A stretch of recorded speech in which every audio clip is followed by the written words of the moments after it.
Revelations are had. One wife bails on her perfect Ken doll. So were you the whole time playing me? And one groom is done with living in this illusion. Oh God, sometimes it's like having a little bother. Welcome to this very serious deep dive into Married at First Sight. It's called Rehashed. You want the trash? I got it all for you. Let's rehash the mess together.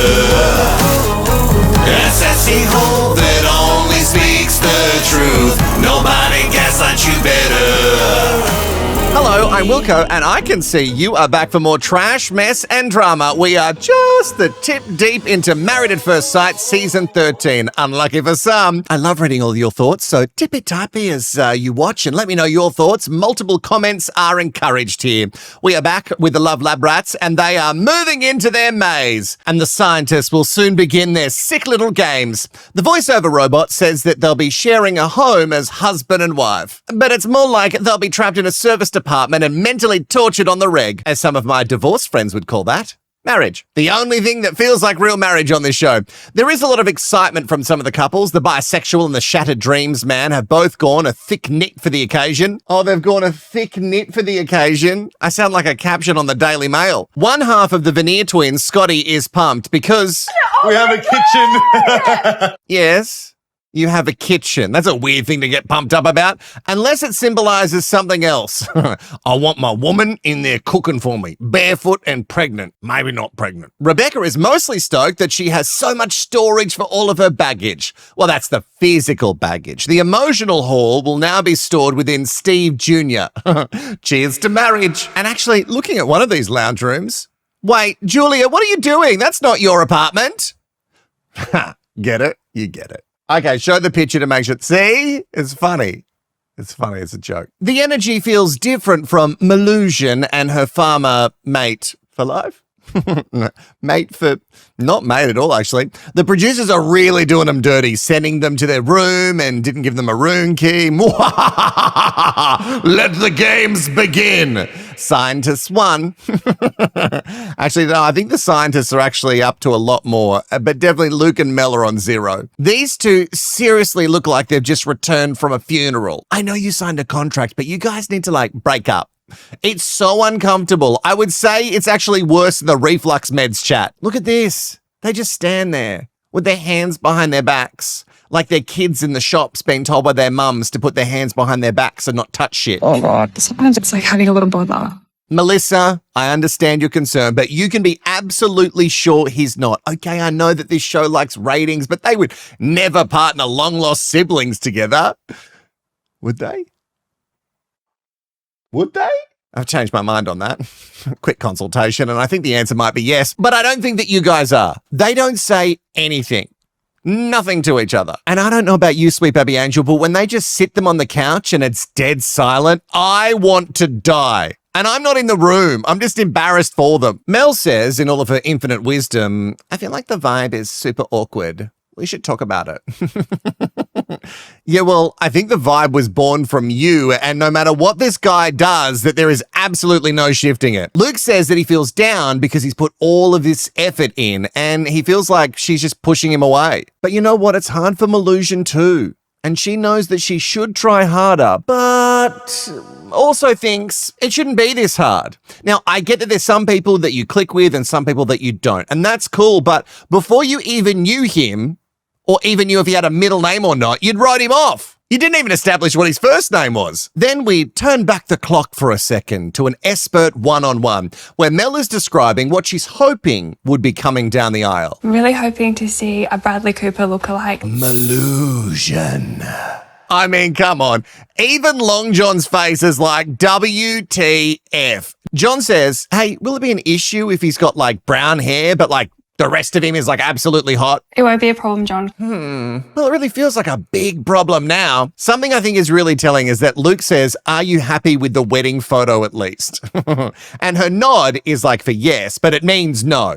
I know she's nodding yes, but we all feel no. Are you happy with this at least? I mean, it's so telling. Someone call Bradley Cooper, quick. I want to see what she does when a 51-year-old walks down the aisle. Oh, and can we get the Bradley Cooper that's pre, you know what I mean? Mel, this isn't looking so great for you. Over with Danny and be only looking at me, Beck. You know what a bedgasm is? Yes, we all know what that is, Danny, and it feels great. But I don't think any sort of gasms will be happening in your TV marital bed for the next 3 months. Grayson and Julia have actually made the leap to sharing a bed, and Alyssa in the Big Fish's apartment looks like someone is moving out after some sort of separation. Shit is everywhere. Sweet dreams, love lab rats. You're going to need your energy for the next big 3 months. The envelopes are slid directly under the door. Now, normally we would just start off straight with the photo ranking initially to create some drama, but this year we've got something new to add in the mix. Revelations Week. Just as Jesus intended. Because these lab rats are cluing onto how tricky that old photo ranking challenge can be, so let's do something else to cause some early issues. The experts jump on camera for their propaganda, saying this is all about creating bonds fast. My ass, that's what it's for. Oh, people are going to crumble from this. But not you, G-Banger. You and your leadfoot Ken are going to glide through this and win the prize of being the MAFS champions, which is not a real thing, so fucking stop it. In saying that, there definitely are losers from the season. Okay, so envelopes have been slid under the doors. We have to go through couple by couple and find out exactly what they have to do to strengthen those bonds to make them tight. Let's start with Brooke and Chris. She says that she feels good with Chris and she's kind of liking his diva ways. All of the audio when she says this, though, sounds Frankensteined together. So for me, it's really hard to believe. They haven't even kissed yet, so I can't imagine that there's any real bed cam. He has no idea what to do with the woman.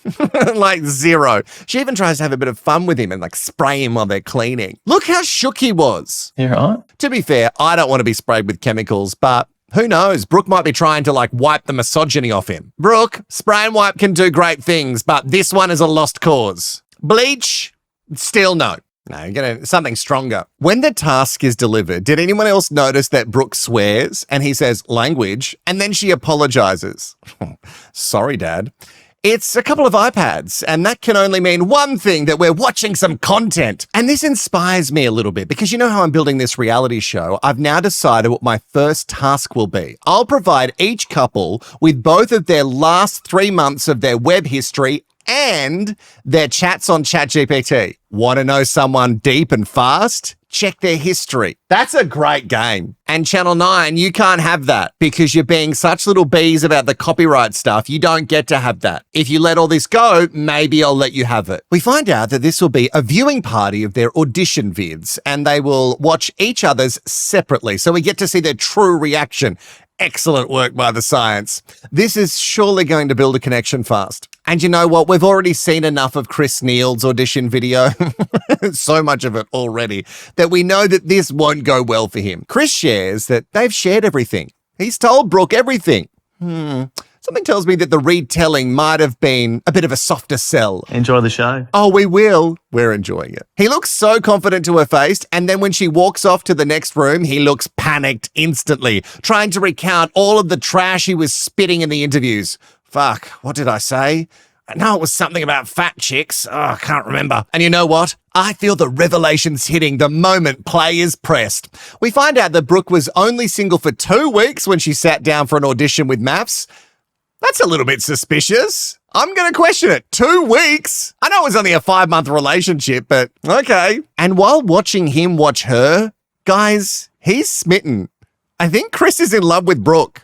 Brooke's reaction is not the same, especially when he's talking about a woman's favorite friend, fake tan. I hate seeing orange hands. Oh no, you heard it here first, Donnie Trump. It's not going to work out with you and Chris. I know, you guys would be great together. There is actually something else we had not heard from him that we could have guessed actually what he was looking for. Dumb and hot. I guess I'd have to be really slow to fall into your trap. And for someone who has apparently heard it all from Chris, she certainly looks shocked at the fat comment. And can someone explain this? I'm very confused. At the end, he says he wants a sexy brunette tan girl on a platter. But I guess he wants that skin naturally tanned.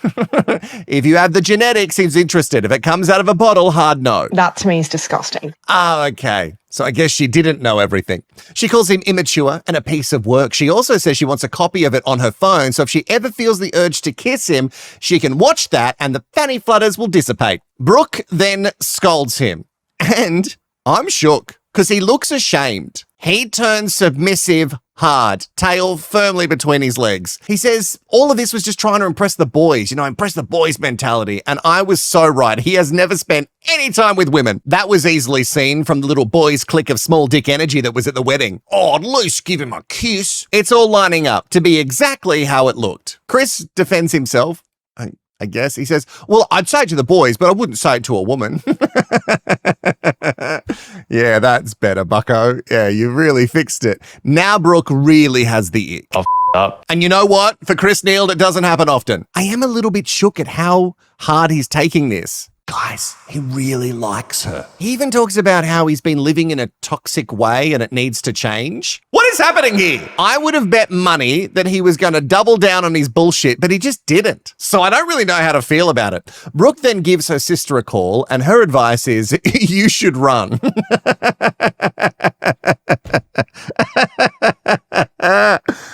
Oh, well, he just sits at home and looks sad as the sun goes down. It's good stuff. I'd love to know your thoughts on where you think this is going to go. Are they going to try and redemption arc this relationship and make it seem like they're trying to work, or is it all done and dusted? The Veneer twins are up next with their envelope of joy. Rapid revelation. Oh, okay. So apparently this is a speed round of mess. There are prompts and the lab rats have to fill in the blanks. Gia reveals something about herself and it's... Maybe like that I've had a sugar daddy before. Well, of course you did. Scott can't be shocked by this. And good news, he isn't. It was 12 years ago. And you know what? I never got myself a sugar daddy. Am I regretting it later in life? Maybe. Is it too late? Yes. I'm in such a toxic relationship because both my partner and I want the other one to be the sugar daddy. But neither of us are providing sugar, So toxic. You know what? There still is time. Send me some sugar daddies. Donate at rehashed.com.au. Link is in the comments. What? I have to do stuff for the sugar? What kind of stuff? Like more than just make videos? Oh, well, who would want to pay for that? Donate now. Scott says that he got everything he wanted from the experts in this rapid revelation. I wanted a mirror image of me. Oh, gross. You wanted to date yourself? Like, I know self-love is important, but I would never want to date me. Gia is turned on by that comment. Not surprising. And later on, Scotty is turned on by a machine that's pegging him. Wow, you guys are so kinky. The next day, they have to get to some ranking because Gia is actually excited for this messy, terrible, awful task. And you know what? I think Scott and her are made for each other because they say things like, I don't find any of them attractive. Oh, speak your truth, fake teeth king. You know what? Scott's order, it's really trivial because he wants none of them. But Beck doesn't rate in the top 3 and Alyssa is number 2 behind G-Banger. Gia is number 1 because she has the good tits and ass. Once again, she's very satisfied with that answer. When it's her turn, Steve Sr. is at the bottom because she doesn't need a new sugar daddy. Philip's head is putting her off. Grayson is just a straight flat out no. I actually put him above all of them because he's so beautiful and genuine. Well. Float your boat. I guess there's a chance for a cheating scandal with G-Banger if you're keen. Chris has ears that are too big, apparently. so that's a no on the spot for him. David ranks high because he's into rap. And Danny gets second place. And I think it's mostly because he has partnered with Beck. She says it's because of the tattoos. But for me, I feel like Danny and Philip have like a similar head, no? Guys, once again, they killed that. They strolled through those revelations. MAFS is nothing like the Bible. This city ain't crumbling from corruption. She cooks for him while he sits on his phone, which is just how he likes it. But iPads have arrived, which means they need to watch some more content, but they are convinced that this will also be a cakewalk. Remember, they are on track to win MAFS. Scott's video starts all good. She's laughing and agreeing with everything until the whole "do you want kids" question comes up. He says yes and no. Why would he want the stress? He's got all this money. Why would he want one of those little children? Then the question, what about a woman who has kids? If they can look after themselves and not pay any more school fees, I'd probably consider it. That sounds a little bit different to his, well, she's a part of you, which is a part of me spiel at the wedding, but sure. Finances in each relationship can look however you want them, but I think you're either cool with taking on someone's kids in their relationship or not. Like, don't make it about money. Something tells me about Scott that he makes everything about money. Then Gia, who was just only moments ago winning MAFS, now feels sick. This was my fear. And the producers knew that this was the other shoe that was ready to drop. They almost have been just lolling at them talking such a big game. When he returns to her on the couch, her whole demeanor changes. She explains, that she is not happy watching his content. So what do you have to say, Scott, about this whole not wanting kids situation? Did I? Yeah, you did. Did I actually? Did I? What? He's trying to spin it like, yeah, well, maybe it was the delivery. Yeah, and like that was before. That was like before I found out you had a kid. Then I just changed my mind. Gia is fuming because she thinks that she's with another liar who says they're cool with having kids and they end up absolutely not being cool with it. What I saw there is not who I'm seeing now. Sorry, Scotty, she's just not buying it. For a couple that proclaim to be top dogs, you really aren't resolving conflict very well. She goes off about where are we going to put my daughter, the garage? And she's not going to apologize for having a kid. No one asked you to. Once again, Scotty, I know that you sell things, but she's not buying what you are currently selling. Do better. I said I don't mind the child. I've said I don't mind the child. Then he is asked from the messiest of producers, and I really hope this producer got a raise from this, what is Gia's daughter's name? Spoiler alert, he can't remember. Now, I know he hasn't met her, but still. Oh, the MAFS roller coaster. Such highs, such bottom of the barrel lows. That couple is really one to watch. I cannot wait for the next episode. Over with Beck and Danny, let's start with something sexy. Would you like to see the Danaconda but in leopard print? Wait, did you actually think I was going to show you a picture of his wang? Come on, guys.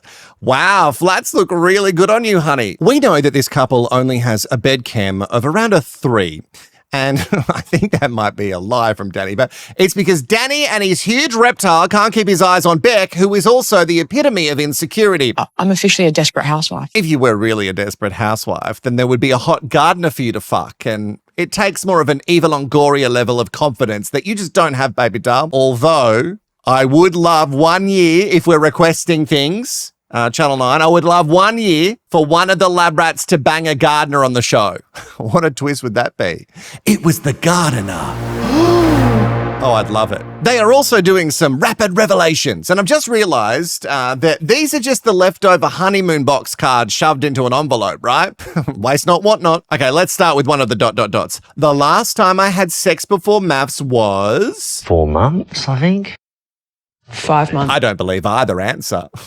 Even the way Beck, counted on her fingers. Yeah, 1, 2, 3, 4, 5, 5, yeah. Danny then says the thing that he didn't get from the experts was really, really high sexual chemistry. And I mean, how can anyone make that happen? It's not that I don't believe in the science. I agree. Sometimes sparks are instant, but also sometimes if you take the pressure off, things can grow. Pressure is the killer of everything fun. Beck is really devo about that comment because it feeds back into her self-worth demons, and they are loud. You're not worth it.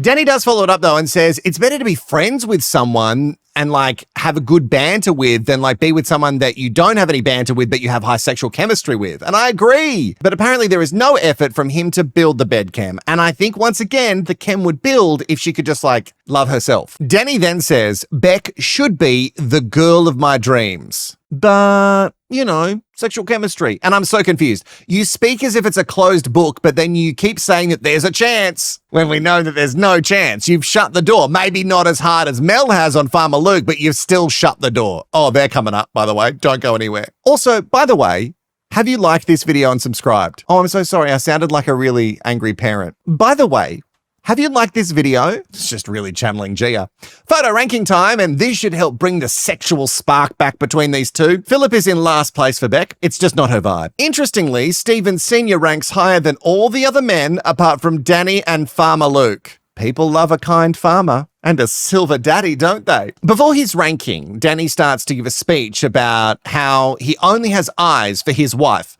One woman at a time. So now, currently, his TV wife. And the rest of them... They're actually not going to rank none of them because they're going out the balcony. And with that, public littering. Beck is elated that she is the only girl for him. He doesn't believe it, and she would never believe it, even if it was true. But what a romantic gesture for this bin fire of a program. I'm in a bit of a mysterious mood today. Oh, guys, he's in a mysterious mood today. And the mystery is, what does he actually believe? Because I feel like there's a bunch of girls he would rank higher than Beck. Also, spare a thought for the poor producer who has to run downstairs quickly to pick up the confidential work product.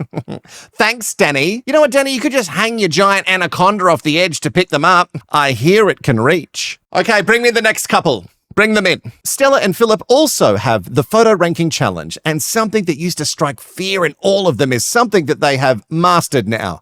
Philip puts Stella way above everybody else, but let's looky-loo at where everyone else was placed. Brooke, Julia, Gia. Oh, Gia coming in fourth. Oh, you won't be pleased about that, will you, G-Bagger? Beck. Oh, that's a huge confidence boost for her, isn't it? I don't know if she'd let it land. She's got to do a lot more work on the inside. Malusian, The Booty, Rachel, and Rebecca coming in last. So I guess Philip not into cougars. Stella puts Float Your Boat last because she feels like she would... I would eat him alive. And I think we all 100% agree. But did you know that he was in an emo metal band? Does that change anything? No? Okay. Luke is in second place. Geez, Luke is rating high here, guys. Grayson, Scott, Chris, Danaconda, Big Fish, and both of the Steves at the bottom of the barrel. Obviously, she puts her content creator with the bad vibes at numero uno. And guys, that's all we get to see from them. That's it. Over with Alyssa and David, they also have the photo challenge trap, but they are playing the happy music, so it signals that everything's all good. Her big fish, big catch TV husband is tippy top, and then Grayson, Luke, Chris, Silver Fox Daddy Steve Sr. in the middle. Okay, Alyssa. Scott, Philip, Stephen Jr., and Danny way down the bottom. And the only thing that she would change about her new submissive husband, who will definitely get down on a knee for her at any time, is the beard. This beard is not going anywhere. Well, how are we to trust you, David? You said you weren't going to kneel, and then you did. Don't try and be a power top now, big boy. And then once she hears from him that he's also into giving foot massages, but he wants to point out that he doesn't have a foot fetish, she's like, okay, if you're into that, do it now. And then he says, oh, not right now, baby. And yet he still ends up rubbing her feet. What a sub. Also for them, we don't see much, but the next day he is saying good morning to Alyssa, and then also separately good morning to her booty, because both ends deserve a cheerful greeting first thing. And I guess that we're just meant to believe that everything's great with them. And when we don't see much from these couples, I question it more. Ra-ha-ha-ha-ha and Float Your Boat have also been handed some tablets to have a little watch of the audition vids. Rachel talks about how she feels unseen and unloved, certainly not desired, and Float Your Boat is actually pretty sweet about it. He's saying that he feels emotional knowing that that's how she sees herself.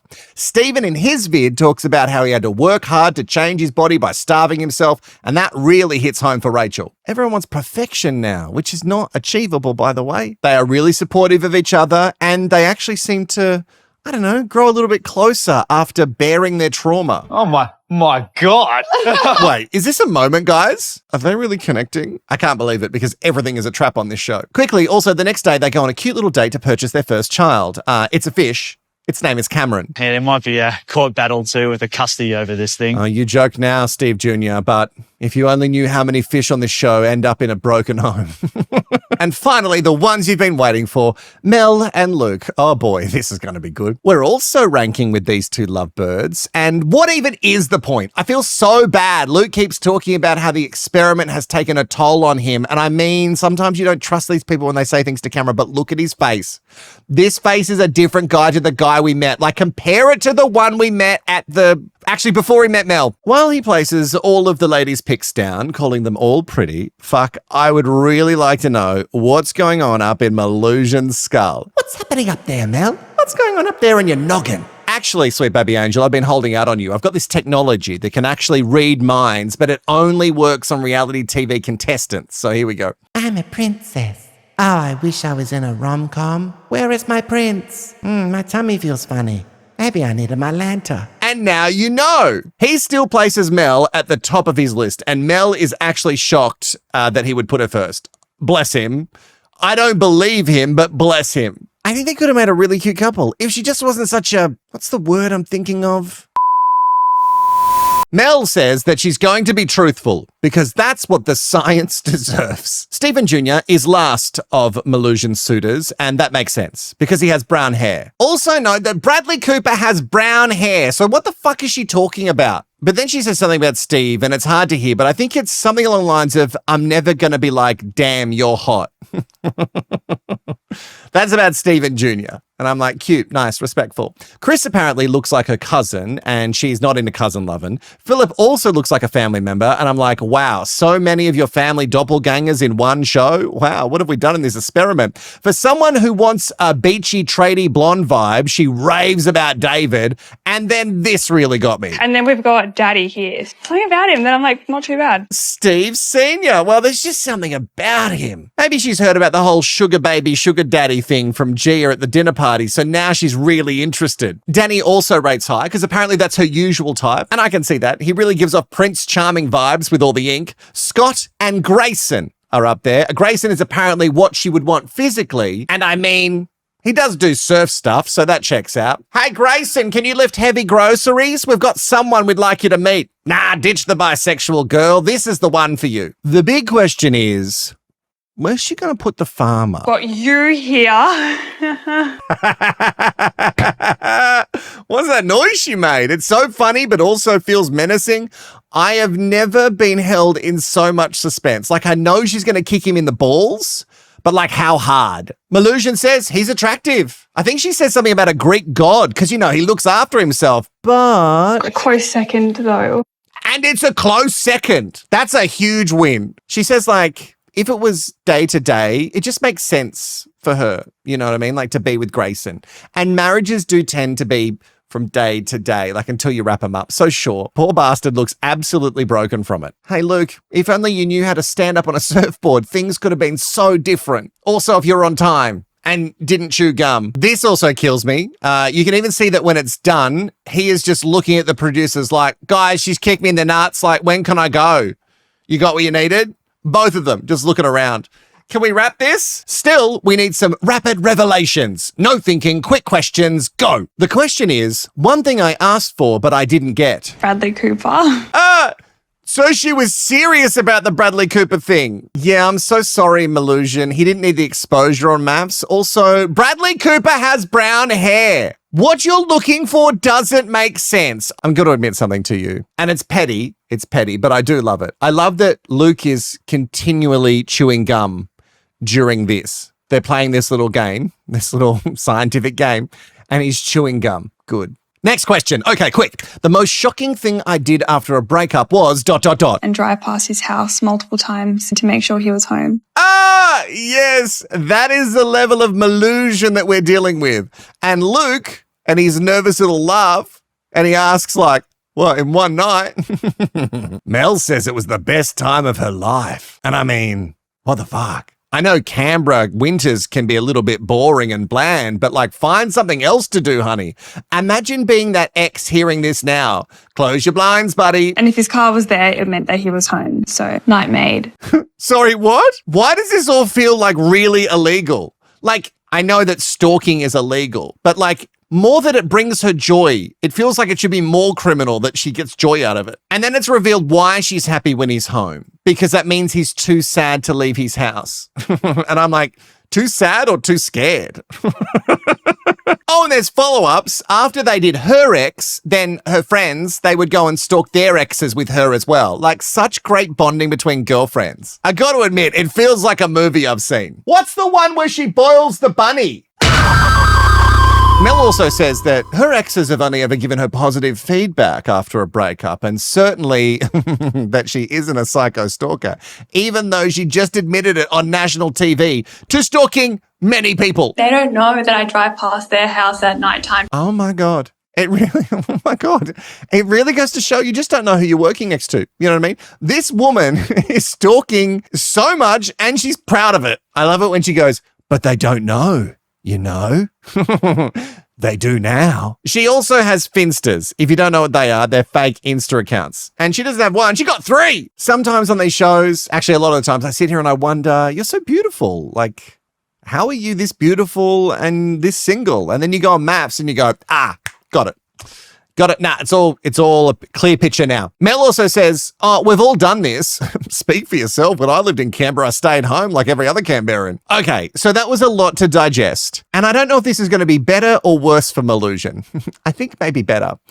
After all of it, Luke later that night decides that he needs time away from Alyssa. And I feel like this is the worst time for you to leave. She just told you that she's going to find you no matter where you are, and you won't even know, mate. Been feeling super isolated and alone. And the farmer talks about how unhappy he is and how things have been making him feel super shit. And, you know, opening up, showing some vulnerability, which is what she wanted. She wanted that. She said it at the dinner party. Melusion's response to this is, It's kind of giving me the ick. do you want to take this one? Do you want to take this one? Oh, you take it. Do you want me to take it? Okay. What the fuck? Are you sure that your exes would have glowing reviews of you? You have the ick because you think that he's sulking. It's women like you that make men feel like they can't open up. And then we keep saying to men, hey, you need to share. You need to not hold it all in.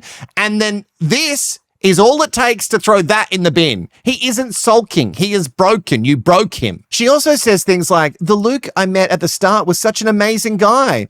And I wonder what could be the change. What has changed since Luke has met you? What has changed in his life to make him change? Think real hard about it, Melusion. I've decided to take some time off.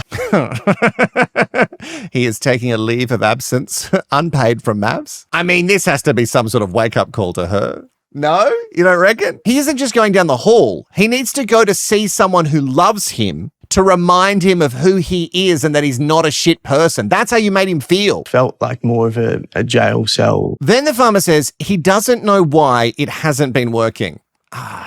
Baby boy, I know you're a little bit slow sometimes, but think about it real hard and I'm pretty sure you'll figure it out. And then he's just off.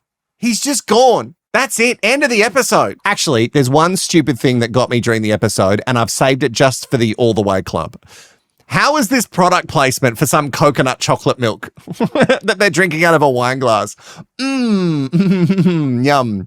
I love this cocoa, whatever the fuck it's called. It's so crazy that they haven't contacted me to put an in-video sponsorship. I'll drink it out of a fucking wine glass. Hey, did you and I go all the way? If we did, was it good? No, okay, I'll do better. I really want you to put run, and then the name of the love lab rat you think needs to escape the cage that they are trapped in. More of my sassy hole on this channel, so make sure you keep watching. Have you liked? Have you subscribed? See you soon.